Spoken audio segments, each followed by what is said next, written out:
Well, today we're going to talk about a collective impact approach to the obesity prevention program in the Central Sierra region. We need to start by defining what is collective impact and why is it so important to addressing obesity prevention. Collective impact was defined by a group in the Stanford Social Innovation Review in 2011, but societies have been using this approach since the dawn of society to address common problems. A most recent example would be the drought in California. Farmers that traditionally didn't work together, that were competing, are now coming together, different interest groups, to address the drought, along with cities and counties. Collective impact occurs when organizations from different sectors agree to solve a specific social problem, and they use a common agenda in order to do that. They align their efforts, and they use common measures of success that are data-driven. So we're going to talk about specifically what is collective impact, why it's important, a program to implement collective impact to address the obesity epidemic in the region, and the evaluation metrics that will be used. So there are 5 conditions that are important for collective impact, and I didn't know there'd be so many people. But you can hand these out. I thought I'd give you a handout because when we talk about program development in the first 3 years, we're going to talk about how we address these conditions and create them for the region. But the 5 conditions are the development of a common agenda, and this common agenda isn't just obesity prevention, but this shared measurement. It's data-driven, so organizations and different stakeholders come together and they mine and aggregate their data, and that data informs how they develop their common agenda.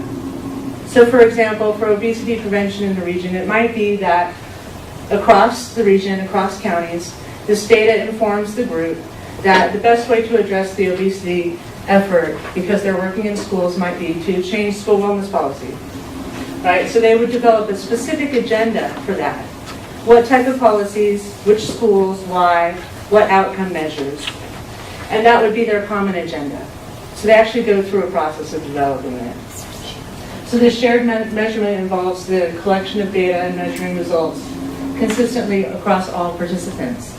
So this is a way for organizations and institutions to come together and mine their data and start to look at not just program outcomes, because that's normally what we're collecting data on, right? Surveys of the efficacy of the program that we implemented, and that's where it ends. But to actually utilize that data and say, what are the big levers of change that we can address collectively in the region and more efficiently in the counties that we're working in?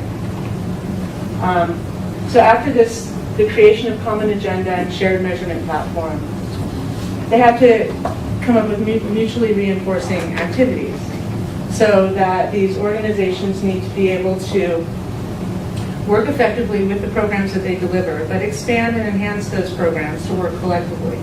So that this is something that is reinforcing not only for the current programs that they have, but their long-term goals as well. And then continuous communication. And this isn't just, we're sending out email blasts to the group and maybe we meet, with a dinner meeting once every 6 months. This is a facilitated group process. This is something whereby we have a backbone support organization in the end, but that this group process is facilitated with the long-term trajectory of where the group is going to be, that they communicate regularly, and they communicate around their common agenda with their data. So it's not just a meet and greet type process. It's actually a group facilitated process. So there is a facilitation method to this approach, and increasingly there's a facilitation method whereby you can also integrate the data and come up and have some pretty significant evaluation and outcome measures related to it. So we'll talk about that in a minute. So these are the 5 key factors that are important for the collective impact approach to be effective. And so why collective impact, and how is it different from collaboration? Because we all, collaboration is where you kind of live at the county level, or at least that's what we'd like to do. In rural areas, I have to say, I've been working in Fresno and Tulare and some of the counties in the Central Valley for a while. And so there's this trust and turf continuum, right? So your turf is high here at the competitive level. And as we get to a more collaborative environment, trust is built so that the relationship with turf is low. So for example, when it's competitive, we have siloed institutions that are applying for similar pools of funding from similar grantors that are maybe not even telling each other they're applying, they're lying to each other that they're applying, and they send in these multiple applications. And the grantors, increasingly now, because they're more concerned about this collective impact approach, they want to have outcomes that are associated more with these levers of change, not just implementing one program, are actually not funding many of these counties where these applications are coming in. So these turf wars and this coexistence level is usually prevalent in some communication, although it might not be real and trusting. It's usually prevalent in rural areas, partially because there's not as much exposure as well between these siloed institutions. And there's not a norm around communicating and working together, even if there still is competition. And that's been true like in Fresno with the BHC program that was implemented. They took the group to a coordinate and collaborate level. In order to be funded, you needed to work under a common goal and at least coordinate and somewhat collaborate. But in order to be funded through the BHC system, there was all this competition within. So it didn't really lead to a collective impact approach. It was kind of a replication of what was the norm. And what we're trying to do here is actually fund, and how they're funding these collective impact groups is fund for a group to come together to learn to integrate, really, is what it is. Learn to integrate without all the competition and coexisting in a coexisting environment. And we'll talk a little bit more about how that works. But it does have a lot to do with trust building. That's what the group process and facilitation method is about, is building trust. And these shared data systems and shared measurements is about trust building. So why collective impact? Well, the Healthy Families and Communities Strategic Plan, the evaluation is in 4 basic categories. The individual and family changes, which we all know. These can be achieved by the UCC evidence-based educational programs alone. That's what we're best at. We have evidence-based educational tools. We conduct surveys afterwards. We know the number of families that we've affected, and we can prove our efficacy. That's the point of the program. Organizational changes, so one level up, might be achieved by UCC programs alone. For example, the school that you were just talking about, the wellness policy, and the school that's integrated with the larger farm-to-school network, and UCC is delivering services there. That's organizational change. There'll be policy changes at the school, and some of the norms at that school will be changed. And so you could really look at UCCU programs alone and evaluate the effectiveness of the strategic plan based on that. But it's when you get to institutional changes and community scale outcomes, whereby no one can work in a vacuum.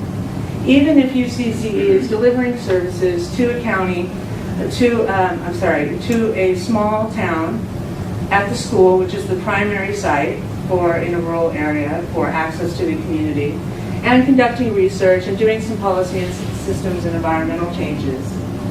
Still, you can't evaluate that based just on one program. That there are other issues that come into play, like food access and things along those lines that aren't addressed.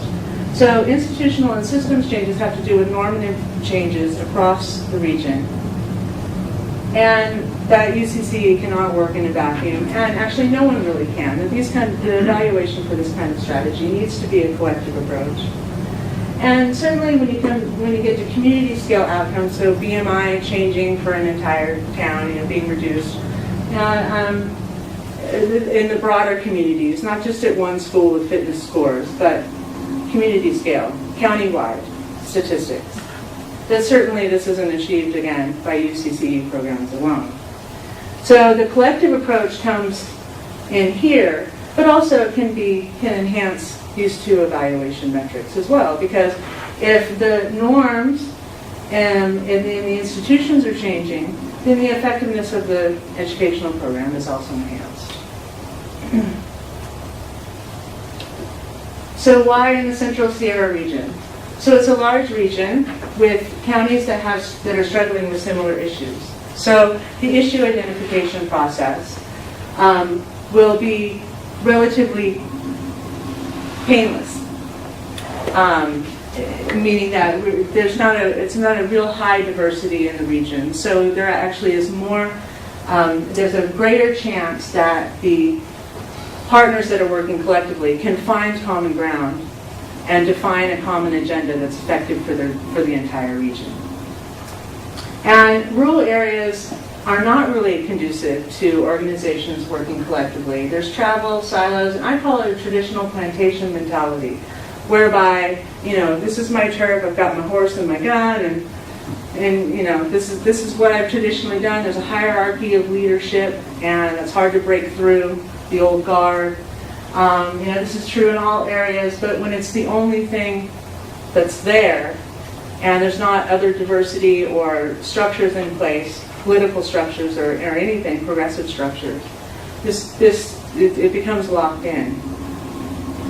So the problem is also the solution, though, that collective impact approach has actually been proven to be more effective in rural areas, because it does provide the one means for the whole bevy of organizations that are working within the region to come together and to actually start to address this problem. It's a new way to address problems, and so it does have a higher potential to foster change. So the Central Sierra Region Obesity Prevention Collective Impact Network, it would be a collective impact program that is most effective when it's implemented in a rural area and designed to address these institutional systems changes and community scale outcomes, so these larger normative changes.